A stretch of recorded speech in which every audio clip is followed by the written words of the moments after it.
Et nyoka wana avandaki na sexe na ye. Tango abimi na yo, nyoka wana azobwaka semence na ye na nzoto na yo.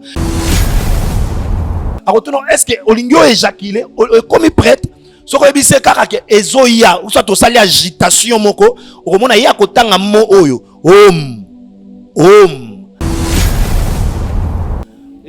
Mo wana nde bapesaki bango kuna, tango azotanga yango, azomela étoile na yo. En tant qu'homme spirituel, na kokolo bake, et loko moko te ko sala masoki nzamba permettre te. Parfait. Ba kufi batikali ka so moko. Akenda ki pe on dirait kokunda, akenda ko dirait kokunda ndeko na ye, et tout y est pas kufi. Ça montre qu'il y a quelque chose qui ne va pas. Il y a des racines occultes. Et puis autant ngote ko yoka, o comme on attend monsieur yoka ni ces sentiments wana, alobi ndoka tazo tanga kombo oyo ba pesa ye na deuxième monde. Parce que kuna bazaki na mission batinda ke loko l'évangéliste na bango a gagné le bango ba âme. Tango abimi na yo et que semence yenyo kana ekotikat na yo ozui libabe. Tango abimi na yo et que fixé au regard na ta rapport sexuel amélie yo esprit. Baï nanzela arc-en-ciel na mona lion na kati arc-en-ciel et lion wana ayebisaka ngai, je suis le lion de la tribu de Juda. Je suis Jésus-Christ de Nazareth.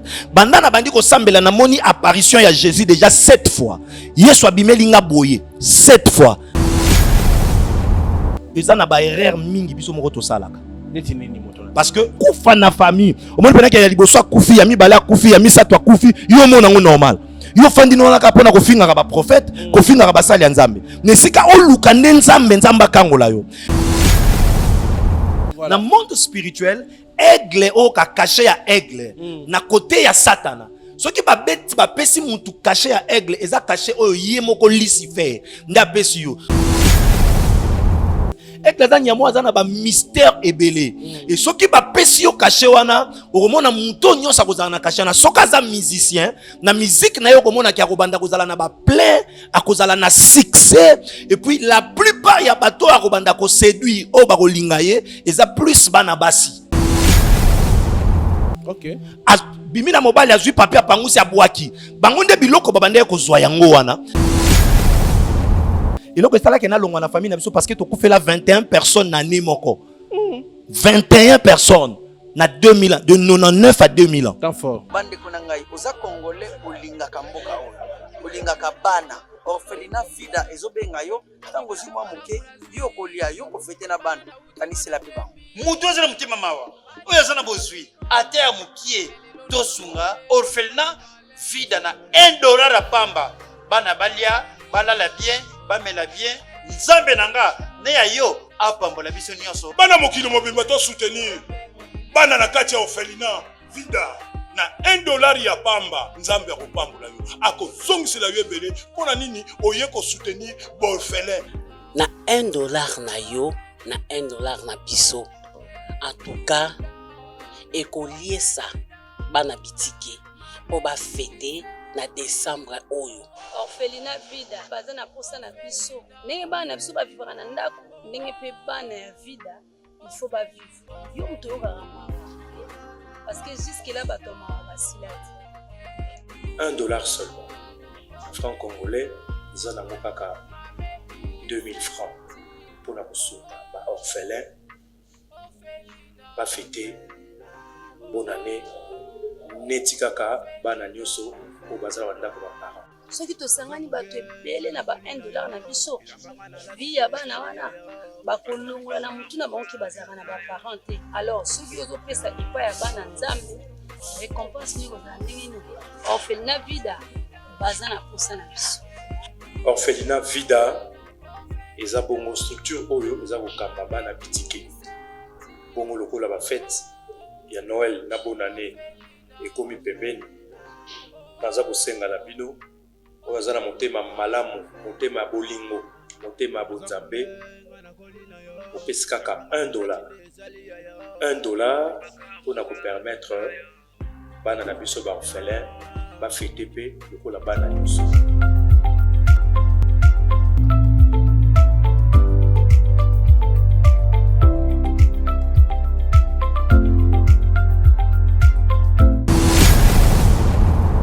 Biso Télévision, chaîne oyo ekokani na yo.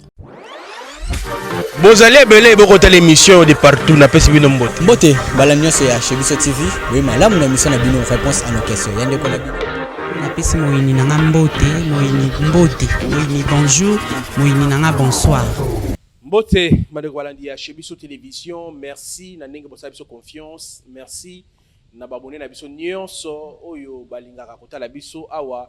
Merci na sponsor nanga na bonga maratango na pesa kimbote parce que ye apesi ta banzo ta pesi ngai parce que akufutanga malamu mingi apesi nga mbongo apesi succès apesi nzoto malamu apesi santé apesi kimia apesi nyonso apesi nga bana apesi nyonso nazana ngoli ko na nga bakisi pema na bomo yo fele Jésus-Christ Nazareth yende sponsor yanga na pona pe na ndima azali nanga pe akozala ata leo nazali te.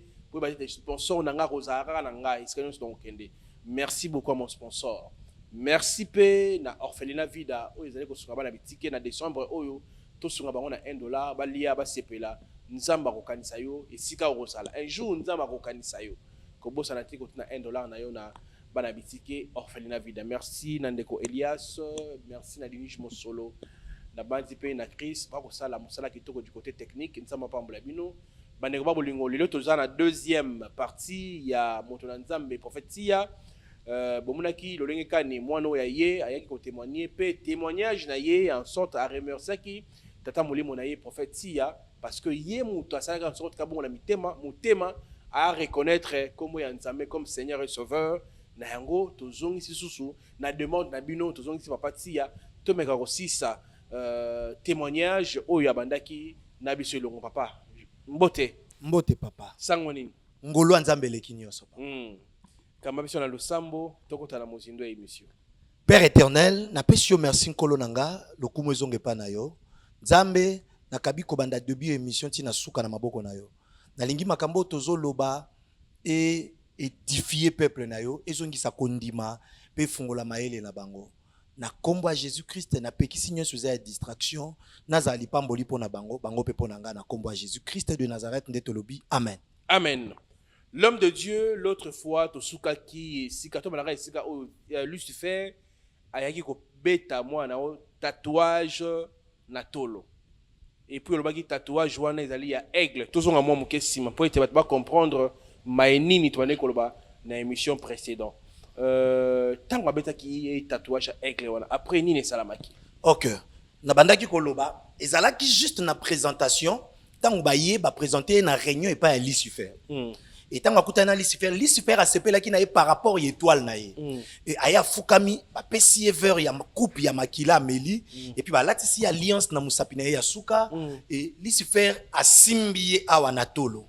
Tango alongoli loboko tatouage ya aigle etikali na tolo na ye parce que asepelaki na ye makasi et alingaki a utiliser ye nde achaki tatouage wana ya aigle ba pesa kango na ndako nganga te wana nazo bandeko bazolanda biso tatouage ya aigle pesa makana ndako nganga te mais za caché ya ye moko Lucifer yango ko remarquer musique ya aigle ezalaka na succès batu bazolinga bana baso ndire fo bakufa ba concert ya aigle batu bazotonda parce que tatouage wana ya aigle eza caché oyo ye moko Lucifer apesaka yango zomona batu nyonso tu bamemaka na mipepe wana bazana influence moko oyo ezouta na kati ya mai mais moto na nzambe nakatu mwa moke ezali na musicien moko ko abibenga pe aigle zo signifier nini na monde spirituel. Na monde spirituel, nga nazoloba la musicien te nazoloba tatouage wana. Na monde spirituel, aigle o ka caché ya aigle na côté ya satana. Soki ba beti ba pesi muntu caché ya aigle eza caché oyo ye moko Lucifer nda pesi yo. Donc aigle za nyamo oyo amonaka musika, aigle za nyamo oyo apumbwaka likolo makasi, aigle za nyamo azana ba mystère ebele. Et soki ba pesi yo caché wana, okomona muntu nyonso akozala na caché na soka za musicien, na musique na yo okomona ki akobanda kozala na ba plein, akozala na succès et puis la plupart ya bato akobanda ko séduire o ba kolinga ye, eza plus bana basi. Yango zomona bana basi mingi balingaka mingi musique ya ba aigle. Okomona azo linga azo mikanga na nzoto soka zo yemba musique wana ya aigle. Okomona plein omona bato bazozo même ba tatouage ya ba kombo wana bazotia na nzoto na bango ya sali yango na sentiment akomi aigle atie caché asali boy asali sentiment mazoye bateke caché à aigle et puis ça maka eza kutu na niveau ndako anganga te mais za tatouage o yi moko Lucifer apesaka et pas ya bato yo asali na bango alliance ya makila yango pendant que mutu nano asali alliance ya makila na Lucifer te akomi benga aigle te akobanda komi benga aigle mukolo akosala alliance ya makila na Lucifer yango tangu yo pozo zwa kombo wana okomi yo moko ofandi be babengi yo aigle yo moko abwe aigle yebaka eza na influence moko négatif na monde à ténèbres parce que makambu nyuso elekaka na se ya mai eza na influence na se ya mokili yo ko sala ngo bisalela et comme melo ba sirène et comme melo blocage et comme melo freinage pe comme melo makambu belé ya mabe mais sikoyo moto na Nzambe qu'est-ce qui fait que tant aigle wana ko pesa signe wana ya aigle tant Lucifer ko pesa yango ba condition za la kati ya pesa ka succès bongo a pesa ka 100% alongola iloko moko pa bato ba non c'est pas la musique wana voilà batu nyoso to bayokaka soki aza mutu abetaka bale soki aza mutu aza na musique soki aza mutu azoteka eke bapesi ye caché wana ya aigle epai ye moko Lucifer mutu nyoso to oyo ozolanda ye yebaka bazolongola eloko moko na vie na yo étoile na yo ekozala menacé ou soit okoki kosutuka olekisi vie na yo nyoso tu na makambo yango kaka ya musique to ya bale ya aigle wana to ya koteka to na ba polémique ya mutu aza na caché ya aigle et puis vieux baby et puis la plupart ya bato yo Lucifer yemoko achaka bango caché ya aigle la plupart bazalaka ba homosexuel to bazalaka ba PD ou bien ba lesbienne soka za mwasi akozala lesbienne soka za mobali akozala PD complication et puis tangu yo landi mutu o déjà za na caché wana yeba yango que na vie na yo soko za mobali oko remarquer ba femme de nuit ba kozanga te ba to soko za mwasi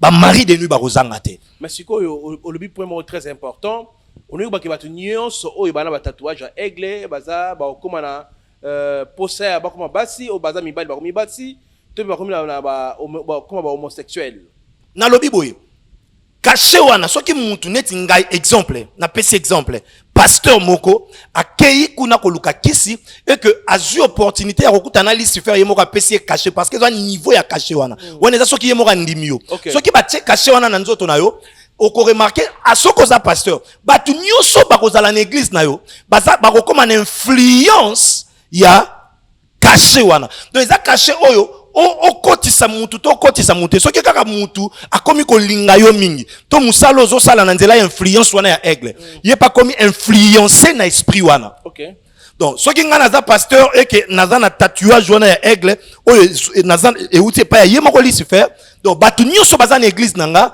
yebake baza ba âme oyo ezokende directement epai ya Lucifer ou soit ba mabota ekei ou soit ba mabale ekei soit ba étoile ekei baza envoûté na tatouage wana baza envoûté na esprit supérieur wana Lucifer apesaka et puis ba pesaka ngote soki ba pesio mission te parce que tango ba pesaki ye prophète Chikoton ba pesaki ye tatouage wana nde tango Lucifer alongoli loboko yebise na pesio mission 4 azaki na 4 missions ya kosala na se ya mokili et tango abimi musala na ya banda ya kosala ezalaki nini abandaki komela ba étoile ya basi tope ya mibali kozwa étoile ya mwasi donc mwana mwasi nyoso ya bandaki kobima na ye na nzela ya kopasser rapport yo mwana mwasi okokanga misu na sentiment mais okomona ya okanga misu te akofixer yo regard na yo boyene elongi na yo yo kasi lokola azotala na misu mais azotala juste awa na mbunzu na yo et ndenge azotala na mbunzu na yo parfois akotuna yo est-ce que komi prêt à la satisfaire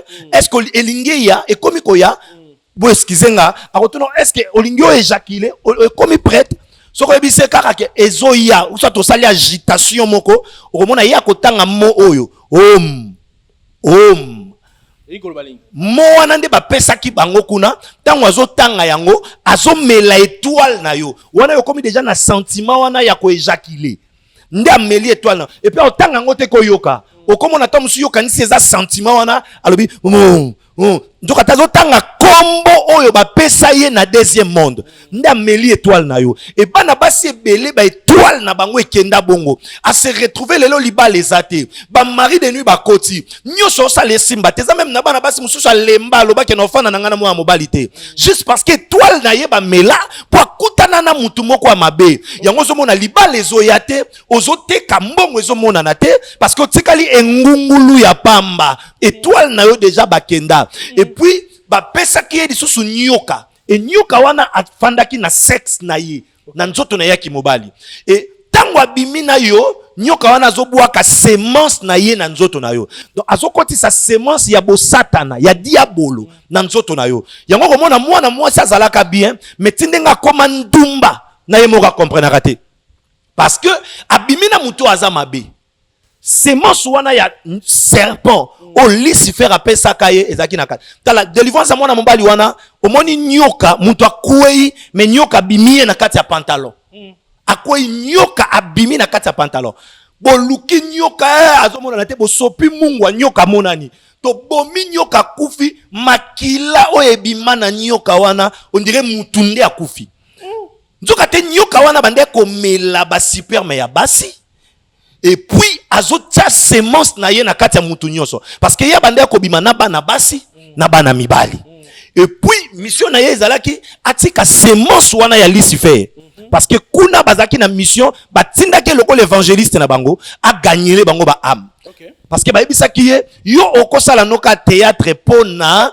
ozwa noka succès mais mbongo biso mo topesa o yango ndenge moko biso tozalaka po mission na biso basali nzambe za ko de peupler royaume ya ténèbres po to peupler royaume ya lumière et ndenge moko mission na bango ezali ba de peupler royaume ya lumière po ba peupler royaume ya ténèbres eza na bato ebele bavi na bango ebombama na se ya mai mpo na bamibali ya mabe oyo abima na bango eza na bato ebele bachance na bango ekenda kaka mpo na bapapier mouchoir oyo asaleli papier nga nabwakaka papier mouchoir na nga na nzela te jamais nakobwaka papier mouchoir na nzela nde nasaleli yango boye naotya yango na poche so nakomi na ndako soit natumbi yango soit na tie na poubelle nga moko naza sûr ke natumbi poubelle na nga parce que ka na nzela papier mouchoir oyo motoki na yo baokozwa yo mobimba eza na bana basi ebele bazwa bango na nzela ba bande hygiénique OK bimi na mobali azwi papier apangusi abwaki bango nde biloko babande kozwa yango wana bazosalela ba étoile ya batu bazoyiba ba chance ya batu et soka bimi na yo bongo oko remarquer oko bota mwana na kati ya bana no moko omona to musu moko aza kizengi omona to musu bota mwana bien za boga mais banda kola lo bakate soit mwana musu abimi mongol mutu musu abandaki osala bien mais misala ebeba aza kitoko ye moko pa lobake na kitoko mibali babanda ko linganga nga mibali babanda olandanga mais lelo ata moko achaka nga kate mibali babanda ko kabela ngai mais lelo ata nakutani na mobali akoko kabela batu mususu nga na omona mais po pesa yo ekomi pasi parce que semence wana obachaka na nzoto na ye soka bimi na yo atiki yango automatiquement ozwi oyo bato mangala baloba kozwi mpoka libabe tango abimi na yo et que semence ya nyoka wana ekoti kati na yo ozwi libabe tango abimi na yo et que fixé au regard na ta ya rapport sexuel ameli yo esprit yango wana na yebisaki yo ke mukolo oyo nzambe abengaka ngai na nzela arc-en-ciel na mona lion na kati arc-en-ciel et lion wana ayebisaka ngai je suis le lion de la tribu de Juda. Je suis Jésus-Christ de Nazareth. Bandana bandi ko sambela na moni apparition ya Jésus déjà 7 fois. Yesu abimeli nga boye 7 fois. Ala pemeto mutu mwindu. Oh my God. Kaya mutu na Yesu mundele to mwindu. Problème est que Yesu aza mundele te. Une fois nazaki na retraite ya une année.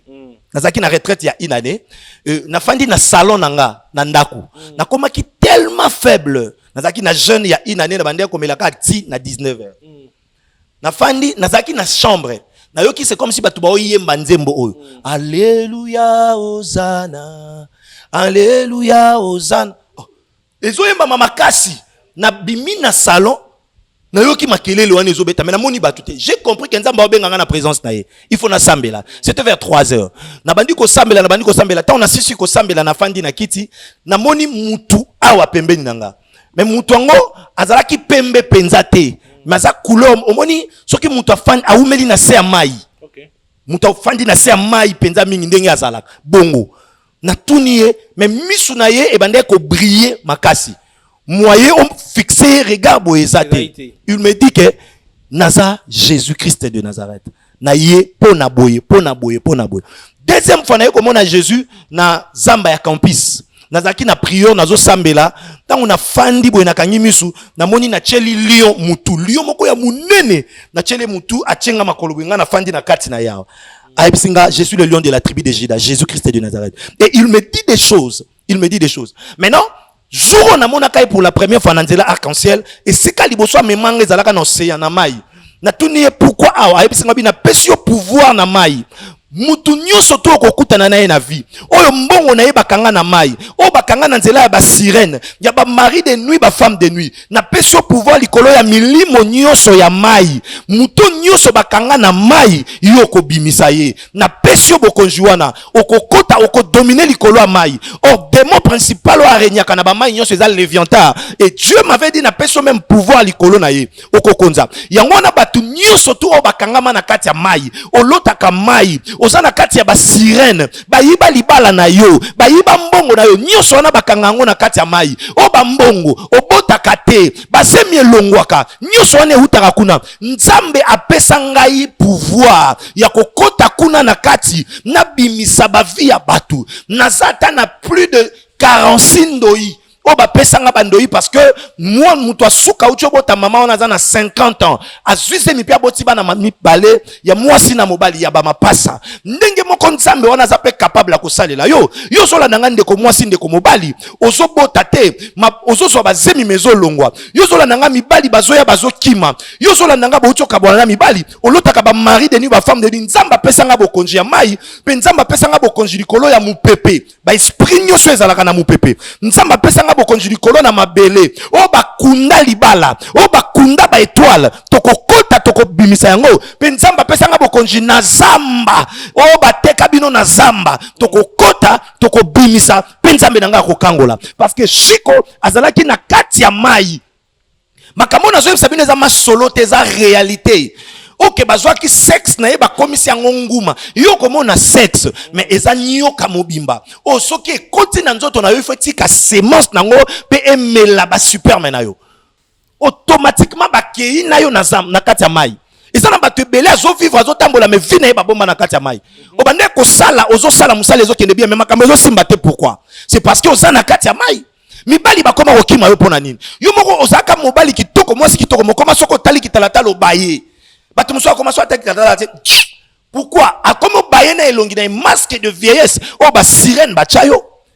Ba biloko ebele wana na lingi na ebisa ozola nanga nazana ba fungola ya kofungola wana. Soki nzambe nanga akokangola muto yo ye moko Lucifer a initié na sorcellerie. Muto aza licencié en sorcellerie. Muto asali 5 ans na kati ya mai na ba esprit. Mais nzambe nanga kangolié. A combien plus fort problème na yo wana? Ozana sida ya kindoki nzamba za capable ko kangola yo. Diabète, prostate, otambola kate, otelemaka te. Nzambe nanga za capable ya ko pambola yo. Numéro nanga ya ngwane za plus 243 84 087 52 21. Soko benginga nzambe nanga za capable ko kangola yo. Mais moto nzambe ya moto sisa makambu ya mama chala mwana lelo akufi. Tomonya akufi liwa ya akena mwalo mbangu en tant que homme spirituel ni ori koloba. En tant qu'homme spirituel, na kokoloba que eloko moko te ko sala masoki nzamba permettre te. Parfait. Mais du moins il y a des choses oyo eza na ba erreur mingi biso moko to salaka. Neti nini moto na. Parce que omoni neti nga na famille, soki na moni que moi na si oyebi témoignage nanga. Eloko salaka na longwa na famille na biso parce que to kufela 21 personnes na ne moko. 21 personnes na 2000 ans, de 99 à 2000 ans. Tant fort. 21 personnes na ne moko. Bakufi. Et muto suka kufa ezalaka papa nanga. Tant papa nanga kufi na ye na ndaku et na mona penza esprit eyeboye et tomboli ngai ekenanga na kata chambre. Na fandi boye na salon na moni porte lopango efungwami. Na ye natali na ba vitre boye c'était vers 3 heures. Na moni lokote. Na yoki makolo muto zo ya vers ndaku. Na ye ekomi na ndaku efungoli ndaku nga na fandi na canapé. Tant na moni porte ndaku efungwami na fini kidrati na suka. Tant on a fini kidrati na suka na yoki makolo ane ye avancer vers nga et tombolinga siko na sutuki Na moni peleke na likolo mutu akangi nga boye mais na monete. Amemi nga tina chambre. Talaka tozaka na ndaku ya ba plus de 15 à 14 chambres. Amemi nga aleki nga na 2 salons. Akotisi nga na couloir amemi nga na chambre à grande sœur nanga. Abwaki nga na se ambetu. Omoni babwaki yo boye. Osanti pena ke oke obetani na mur pou na se ambetu. Esprit na force wana ya esprit. Et tant on a bimi na se ambetu na moni grande sœur nanga obunda on dirait ba ofinaye. Na bimi na kuti porte ya kokanga. Mais mutonga fungolaki. Na fungoli porte ya lopango na koka ko fungolate. Nde na sota mur. Depuis na longwa na ndako na biso na 2000 ans. Si lelo na zonga lisusu te. Pona nini na comprendre que il faut na kata singoyo soki na fandi na okufa il faut na bimana lukanzambe. Il y a beaucoup de gens batu ba okufa na famille au moins pendant qu'il y a liboso akufi ya mibala akufi ya misato akufi yo mona ngo normal yo fandi no na kapona ko finga ba prophète ko finga ba sali ya nzambe nesika oluka nzambe nzamba kangola yo ba yebisinga ba biki na famille wana batu bakufi ebele babota masoki 12 ou 14 bakufi batikali ka so moko akenda ki pon dire kokunda parce que na on maîtriser les solo akenda ko dire kokunda ndeko na ye et tout y est pas kufi. Ça montre qu'il y a quelque chose qui ne va pas. Il y a de racines occultes. Le racine occulte c'est quoi? Racine eza parti o ezalaka na se ya nzete mais yango mtepe sa vie. Et monana te mais ezopesa ba résultat o eza visible. Et occulte c'est ce qui est caché ou ce qui se fait dans le secret. C'est ce qu'on appelle occulte. Et les racines occultes, eza babiloko ya mabe o esala makana cesse na ba famille na biso mais ebimisaka ba résultat o eso monana. Exemple, ce mutake na ndako nganga akomona satana te ma omona bikeko. Mais bikeko wana bombi ba esprit na kati yango ndezo pesa ba résultat. Eza na ba famille belo zo landa ngai, bo okufela ka batu chaque mois chaque année. Il y a quelque chose qui ne va pas, faut tellement lukanzambe. Bazé mezo longwa, soki makambo ezo se répéter trop ya mabe. Ko fanda kimia te. Telema lukanzambe yo mibali bazoya bazokima ou base miezo longwa mbongo ndenge sila kaona maboko comprendre kate baninga bobota bana bien yo so bota ba mongol obota bana balobaka te. Il faut telema lukanzambe bien aimé et ça makambo salami soki alukaki nzambe peut-être makambo ngaki salamate. Voilà, tokomi na suka émission, numéro de téléphone ezali nini moto na nzambe? Numéro na téléphone ezali plus 243 84 087 52 21. Plus 243 84 087 52 21. Problème nyonso zanango sambela nanu aprobengi. Bible c'est poussé par l'esprit que les hommes ont parlé de sa part. Na ningo za la pousser na esprit parce que molibo mo santu ndeko yebisa yo. Na lobaka conseil pa ya bato. Okoyoka biso to le 40 biso nyonso tu na YouTube. Mais pose courage ya kobenga, il faut sambela. Parce que biso nyonso ka toza basali nzambe te mais biso nyonso awa to lobaka ke toza na nzamba solo. Mais il faut sambela po nzambe nde a pousser yo. Na benga prophète ya to na benga ete. Que mon Dieu vous bénisse. Problème nyonso zanango nzambe nanga azana solution. Apesanga pouvoir likolo ya mai moto mupepe mabele bazamba apesanga 5 clés ya kofungola ba via batu na kombo a Jésus. Problème na yo wana eza na kati ya 5 clés wana toko fungola ngo au nom de Jésus Christ de Nazareth. Benga naza disponible toko sambela pona yo. Plus 243 84 087 52 21. Plus 243 84 087 52 21. Que Dieu vous bénisse. Merci l'homme de Dieu. Mesdames, messieurs, on est arrivé à la fin de cette grande émission Police de Star. Merci na sponsor nanga Jésus-Christ de Nazareth. Ce qui est Jésus-Christ a zongité tokutana pour l'émission Sika. Bye bye. Bande konangai oza congolais olinga kamboka oyo. Olinga kabana. Orphelina fida ezobenga yo tango zimwa muke yo kolia yo kofete na bando kanisi la piba mutu azana mutima mawa oyo azana bozwi ate ya mukie tosunga orphelina fida na $1 a pamba bana balia balala bien bamela bien nzambe nanga ne ya yo apambola biso nyonso bana mokili mobimba to soutenir bana na kati ya orphelina vida na $1 ya pamba nzambe akopambola yo akozongisela yo ebele mpona nini oye kosoutenir borphelin na $1 na yo na $1 na biso en tout cas ekoliesa bana bitike po bafete na décembre oyo orphelina vida baza na posa na biso ndenge bana na biso bavivaka na ndako ndenge mpe bana ya vida il faut bavivre yo moto oyokaka parce que jusque là bato mawa basilati $1 seulement franc congolais eza nango kaka 2000 francs mpona kosunga baorphelin bafete bonne année neti kaka bana nyonso oyo bazala bandako baparent. soki tosangani bato ebele na ba 1 dollar na biso vi ya bana wana bakolongola na mutu na bango ke bazalaka na baparent te. Alors soki ozopesa epai ya bana nzambe récompense nini kozala ndenge nini orphelinat vida baza na posa na biso. Orphelinat vida eza bongo structure oyo eza kokamba bana bitike bongo lokola bafete ya Noël na bonne année ekomi pembeni. Baza kosenga na bino oyo aza na motema malamu, motema ya bolingo, motema ya bonzambe, opesi kaka 1 dollar.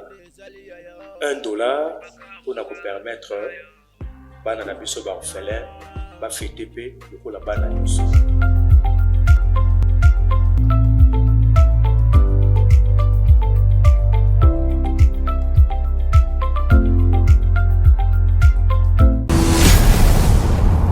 Chez Biso Télévision, chaîne oyo ekokani na yo. Bozali ebele bokotala émission de partout na pesi bino mbote. Mbote bala nyonso ya chez Biso TV oui malamu na mission na bino réponse à nos questions yande ko na bino. napesi moyini nanga mbote moyini bonjour moyini nanga bonsoir.